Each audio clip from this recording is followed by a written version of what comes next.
Studio Wesley Live, our weekly gathering for connection and community. I'm Derrick Scott III, hanging out with the panel. It's good to see everybody. We're just going to go around the panel real quick, see how everybody's doing, and also see what they're drinking. So let me start with Grace. Grace, how you doing this evening? I'm doing really well. I just came from Atlanta Pride. I was there plenty of the day yesterday, most of the day today. I did so much walking, so I cannot tell you how happy I am that this podcast is one where we sit in chairs.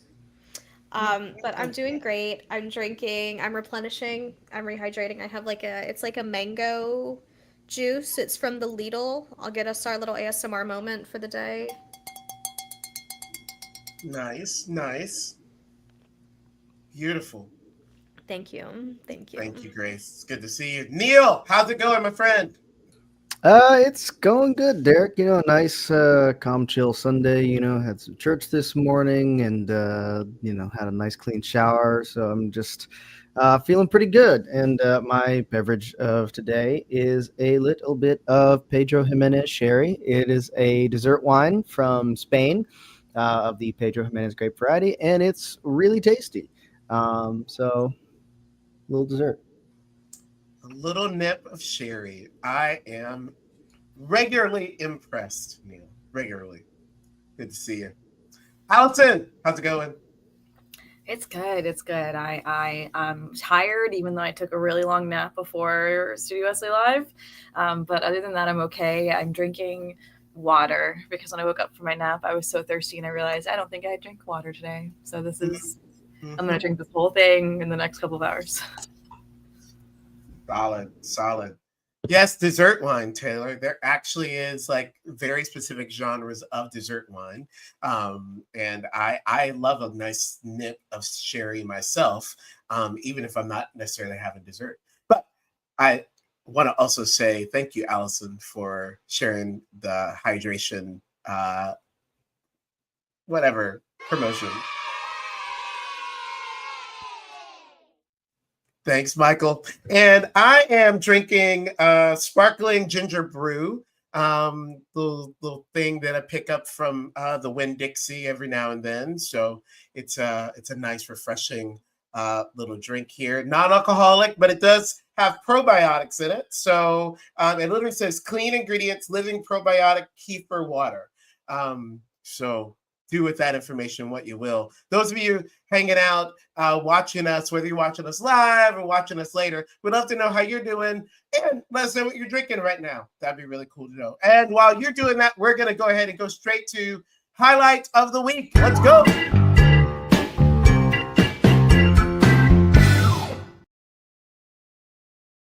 Highlight of the week is our regular segment where each of us shares something that we're seeing, some kind of highlight, some kind of goodish news from neighborhoods to nations. And so we're each sharing, and there'll be a link that'll be dropped in the chat as well if you want to explore some of that. So let me start with you, Allison. What's your highlight for this week? You're muted, Allison. Yay. I pressed it, but apparently it didn't go through. Mine's about a TV show. I love a good little short sitcom-ish type show, and I've been missing that for a while because there's no huge dedication to it because it doesn't last very long, and it keeps my brain distracted from all the life things. And so one of my favorites recently has been Abbott Elementary, and their new season has started. So that is currently my highlight because I've had a couple of episodes of Abbott and it's phenomenal. And it's just such I watch it in the background when I work sometimes because it's just it's such a good show and I've seen it until the new season. So I just love it. I love it. And it's back, and that's my highlight right now. Okay. Who's your favorite character? Oh, you get one. So don't do that. I really nope, you get one. Only one? One. Oh, that's so hard. Honestly, I think it might be Barbara. And who's Barbara? What? Because I don't watch this show, because Barbara is the older kindergarten teacher that's very stuck in her ways, but she's so funny.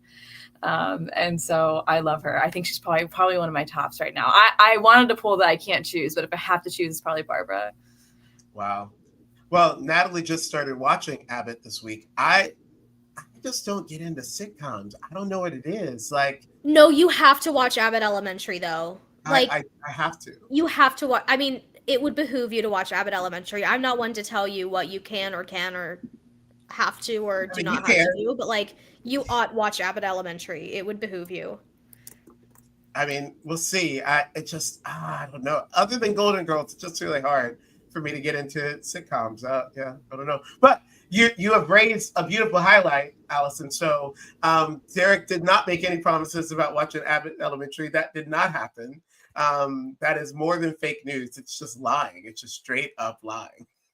So I will do my best at some point before I'm 50 to watch Abbott Elementary because it was one of Allison's highlights. That's the only reason. So thanks to Allison. Neil, what's your highlight for this week?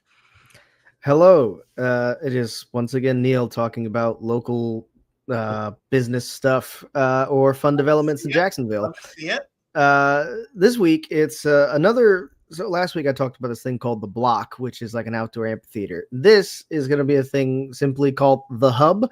It's an all right name, but it's cool. So it's going to be for those of you who are familiar with Jacksonville, it's going to be in the Riverside area along Riverside Avenue. It's going to be next to some historic buildings, which is like pretty cool, but also at the same time, it just means there's going to be like this modern eyesore like next to it. But I don't really know if it's an eyesore. It's cool. It's going to have like a Southern Grounds coffee shop, a new restaurant concept called Alder and Oak, which sounds pretty fun. I don't know too much about that one.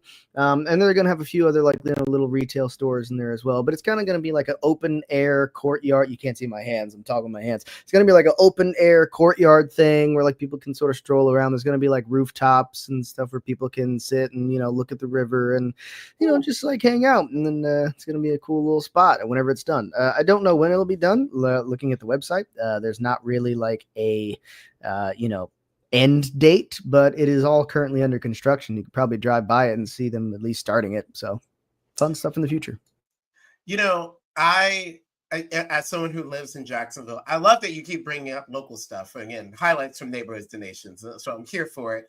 And I personally do appreciate all of this new development that's coming into downtown. I grew up right next to downtown in the area called the East Side. In fact, some people might say that the area that is currently being built up is the East Side, but that's a different conversation for a very different day.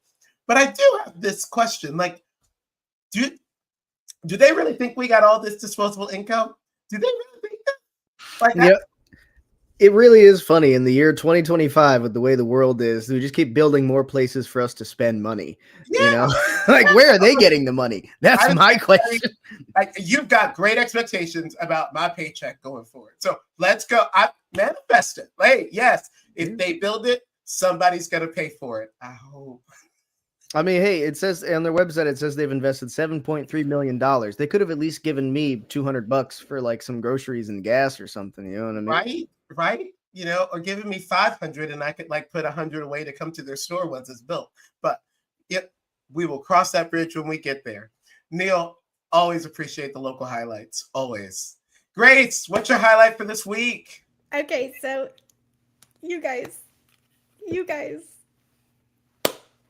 Louis Tomlinson from One Direction is doing a lot. So he recently did an interview with Diary of a CEO, which is my link. And it's really emotional for a lot of reasons. He has experienced a lot in life, and he's also a person that like doesn't want that to be like the core like thing that people think about him. So I'm not going to list all of it right now, but it's a really meaningful podcast where he does like dive into it and talk about it because he hasn't really commented on it. He's just experienced a lot in life. And a lot of things have like happened around him.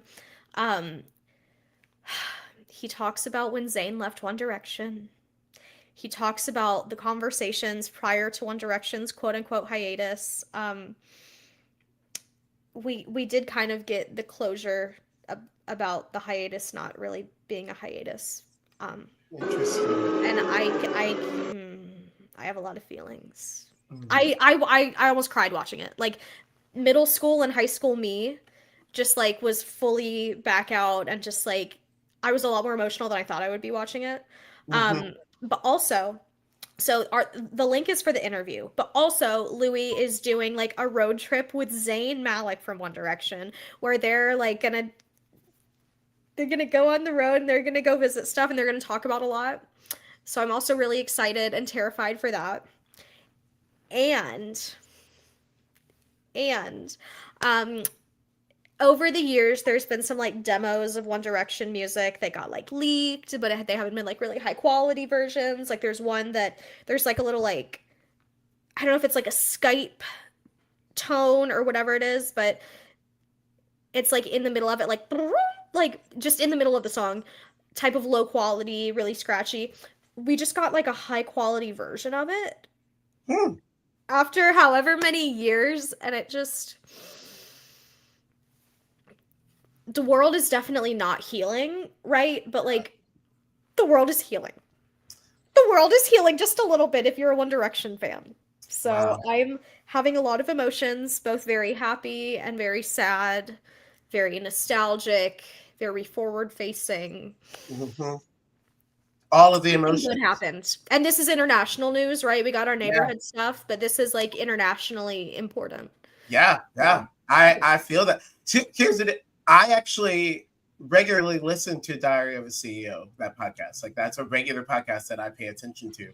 So But did you already know about this? No, I didn't, because I'm a little backed up just because life's been like crazy busy kind of stuff. But here's the deal, like this is one of the reasons I do love like these podcasts, specifically ones that have like a wide viewership, because like I don't know anything about One Direction. I literally don't know anything. And but now I'm gonna learn something, because the podcast that I listen to on a regular basis is gonna have an interview with them. So and also you included it in the highlight of the week, which is which means that you'll watch it just like you're gonna watch Abbott Elementary. That we'll see. Isn't it grace to give your boss homework? Yeah, let's go, chat. We love you, chat. My goodness, Chat my agrees. goodness. No, but we'll see what happens. I don't promise to watch Abbott Elementary, because I'm not making any promises today. But Grace, thank you for that highlight. Very, very interesting. Definitely putting it in the what do you call it? Not the feed, but what do you call it when you have a Spotify playlist? Playlist, I guess. Playlist. No, wait, what are you talking about? It's cute. It's like next in line. Yeah. I'll put it in. Which is so funny because in one of the lyrics it says, "I know I'm next in line." So Derrick, you're so in tune with One Direction right now. Like you're so aligned with it. Thanks, Grace. I appreciate it. All right, so my highlight for this week is an article that I saw about Gen Alpha and Gen Alpha not being quite ready, or when they get to the workplace, they won't be ready to go to the workplace. They won't be the kind of employees that will fit into the workplace in the way that, according to this article and some other anecdotes that I've heard, Gen Z has a hard time fitting into the corporate workplace. And I put this as my highlight this week. And the article is meant to be like a downer, like Gen Alpha is going to have problems, just like Gen Z had problems. And I just want to say, Gen Alpha, make problems. Gen Alpha, please disrupt this thing, disrupt this system. And Gen Z, you already are doing it. Thank you very much. Keep going. Because here's the deal about capitalism. Capitalism is going to find a way. Like capitalism is going to figure it out. And so I think humans just need to be more human and do less of the, we're going to fit ourselves, contort ourselves into no, capitalism will figure it out. Because I read this other article about micro shifting, which is like the next phase beyond like hybrid work environments. Like, so we're no longer doing 9 to 5. We're no longer doing hybrid. We're moving into micro shifting. We're literally like, I'll get this much done here, and then I got to go do some other stuff. And then I'll come back and I'll do this, and then I got to go get some other stuff done. And then I'll be back. And literally, this is just work. Like the article was just, this is how we work.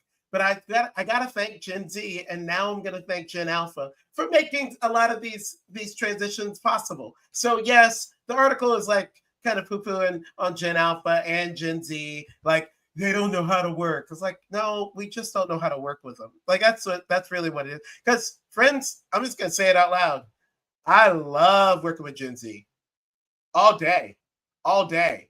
Like, let's go. Like, if I had the ability to hire all of y'all, I'd hire all of y'all and we'd get more done. You know why we get more done? Because we're out here moving at the speed of our humanity. That's why we would get more done. So Gen Alpha, go ahead and disrupt the system. Go ahead and just shred the 9 to 5. And even if you have a boss named Derrick, it's okay. We're going to figure it out. Capitalism's going to figure it out. You will be fine. So I am lifting up Gen Alpha and Gen Z and saying, yeah, y'all aren't fitting in the corporate workplace. And you know what? Giving you your flowers early. Those were the highlights for this week. Friends, thanks so much for bringing great content. We're about to go into another segment. Before we do that, though, because sometimes we do a commercial break, so I'll take this moment as a point of personal privilege to thank my friend Allison Corin for stepping in as host last week while I was not able to be on the live. Thank you, Allison. Always grateful for you and the way that you clutch. Yes, all of those applause were for you. Y'all, Allison's probably going to quit now that I did that. She's like, Derrick, I'm done. I wish you could hear how obnoxiously loud my clapping was. I'm sure Andrew and Zach, were like, what is Neil clapping like a seal about in there? But I had quite literally knocked something over next to me, and then you said my name, and I was like, there's too much going on right now. Overstimulated. It happens. I'm sorry. It's quite funny. Thank you for hosting last week. Now we're going into a segment. It's been a couple weeks since we've had this segment. This segment is called Words from the World.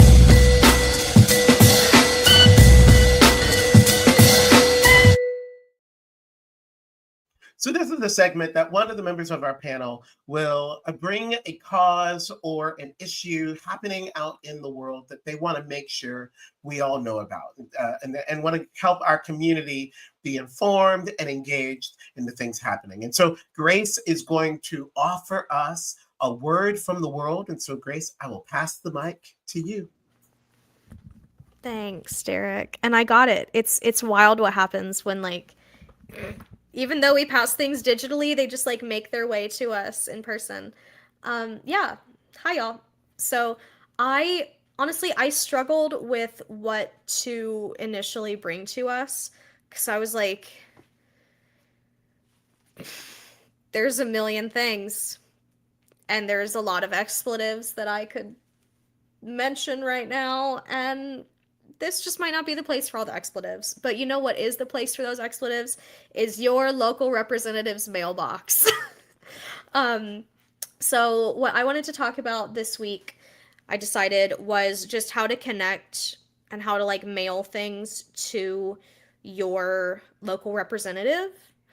Something that we do a lot at Candler is, especially towards the start of the semester, folks have moved to Georgia, folks have moved to Atlanta, and some of our people will be tabling out in our little atrium area and making sure that if you have moved and if you've changed your voting location address, that you have access to your local representatives.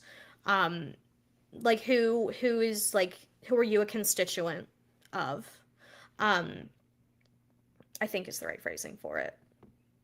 Who is constituting it? And we, basically, I just wanted folks to think about how to connect to your local representative. Because I think a lot of times it's really easy to get caught up in the big government. And certainly the big government, the federal government, maybe even sometimes the state government is doing a lot of really horrible things depending on your perspective. I'm sure plenty of folks also think that their governments are doing wonderful things. And so I can't speak for everybody, but I recognize that plenty of folks might feel overwhelmed by what the federal government is doing. Mm-hmm. And so I think that a way to, especially since we only get to vote for United States president once every 4 years if you're above the age of 18, which if you are, register. Like, even though I care who you vote for, like, I don't care who you vote for, just like register and vote. Um, and then like we can talk about who might behoove us to vote for, who might be a better voting option. But the point is register and vote. But since that only happens once every 4 years, unless something happens that interrupts that, it's great to get involved with your local government. And that can be your state government, that can be your like district, that can be a lot of things. So the link that we dropped in the chat is just going to help you either contact your local representative, know their name, know their face. This is specifically for House of Representatives, but there are other like federal spaces or like other resources that can help you find each person. But yeah, so it's mainly like a here is a tool to help you engage, but I would love to hear from the rest of y'all, just like, I don't know, your thoughts on like getting involved in local governments, if there's anything that like you've done. I know that like Derrick, you've been a bit involved with like some Duval County stuff. I could be remembering wrong. I could be remembering right. Okay. Yeah. So I would just love to hear like y'all's thoughts. When it feels like we can't do anything for the next 4 years, like here are some like tangible things that we can at least attempt to do. Whether it's like actually futile or not, like we can attempt these things. Oh, Grace, thanks for raising this for us. Allison, I'm just curious, what are your thoughts on getting involved in local government, connecting with our local officials? Yeah, I mean, I love this. I love, Grace, that you brought this to the table, just because I feel like, and I hear this, I have 2 different jobs, so both jobs work with college-aging adults. And so I feel like I hear all the time, like, what are we supposed to do? Right? Like all of this stuff is happening. How do you deal with it? What do we do? What are we supposed to be doing? And then that conversation usually leads into there's nothing we can do. Right. And so I love naming this and educating people about it, because like, even when you feel like there's nothing you can do, there is something you can do that is super accessible to do. Right? Like most people have access to the internet, and if they don't, public libraries have access to the internet. So there are ways that you could be contacting these people and just making that little small impact that still has you doing something. And sometimes that's what people need. They need to find a way to put their energy into the things that they're feeling about what's going on in our world today. So I love this. I'm a very, very big supporter of this. I've actually said this to students in the past who have said, like, I want to do something, but there's nothing I can do. I'm like, contact your representative. Here's a link, figure out how to do it. And so I love that we're sharing it on this platform, just because there is so much happening, like Grace said. And there is so much lost for what we're supposed to be doing in a moment like this. And also continuing on with everything else that we have going on in our lives. So having this like one small actionable step gives us something to hold on to, I think, in those moments. So I love it. Oh, thanks, Allison. Neil, you got any thoughts?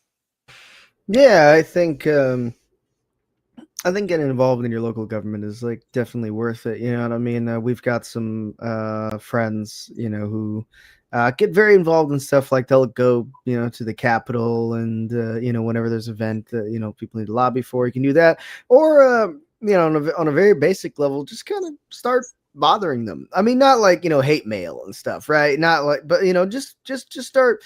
Just send some well-worded but frank emails and just keep doing it, because at some point somebody is going to look at it. I mean, well, I'm pretty good at ignoring emails, so No, but, they are it's their obligated job to look at it. Oh, They well, are see, there you obligated to go. open the mail There and you look go. at their like email inbox, listen to each voicemail. That is a thing they are obligated to do. Do See, they end there up we doing go. it? We'll see. But like by the books, they're supposed to. Yeah. So yeah, just start bothering people, man. There's a Johnny Cash quote that always lives in my mind, talking about stuff like this, where he says, "Track some mud on somebody's carpet." You know what I mean? Just Wow. track some mud on some carpet, ruffle some feathers, like just do the thing. Just start bothering people. It's one thing, especially like Gen Z and Gen Alpha, pretty good at it, just bugging people. Going quickly back to your thing, your highlight, Derrick. It's like part of the reason that people say, like, complain that older folks complain about Gen Z's work ethic is because they're just not willing to do things they don't want to do.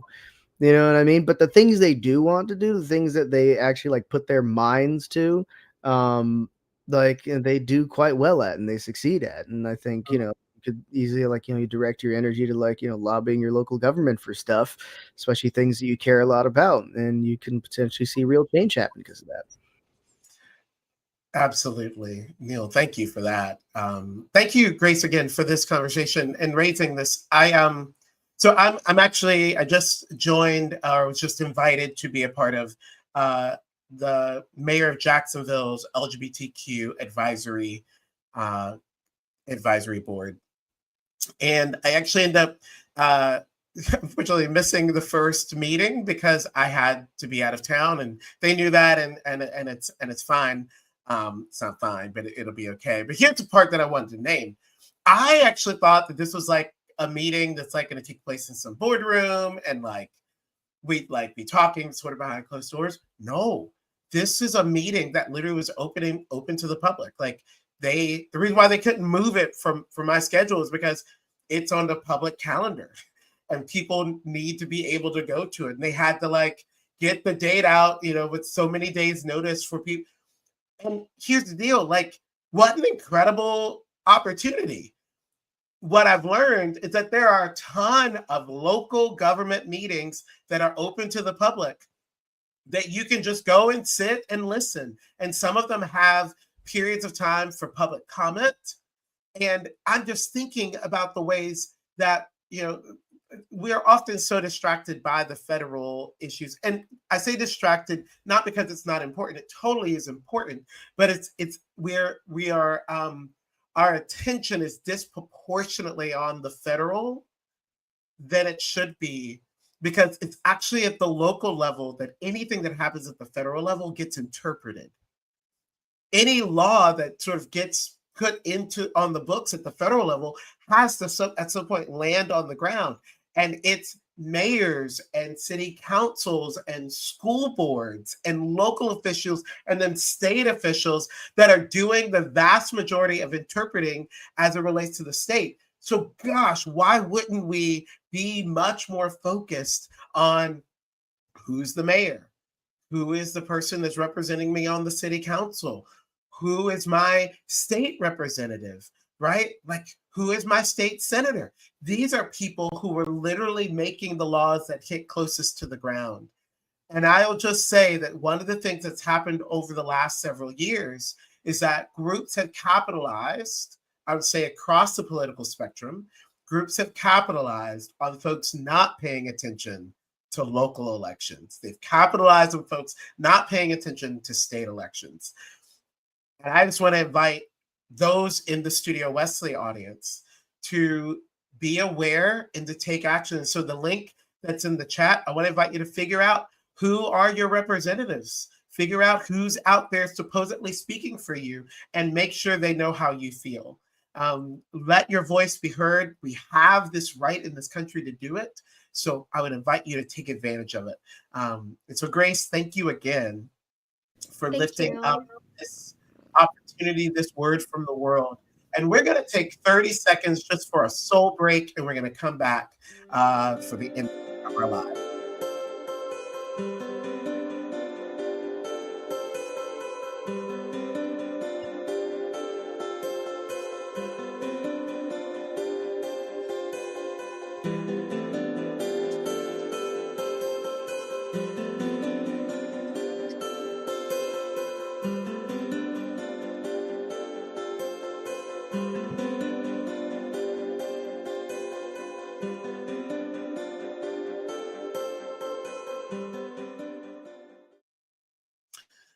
So friends, before I jump into my encouragement, I want to give a shout out to Natalie.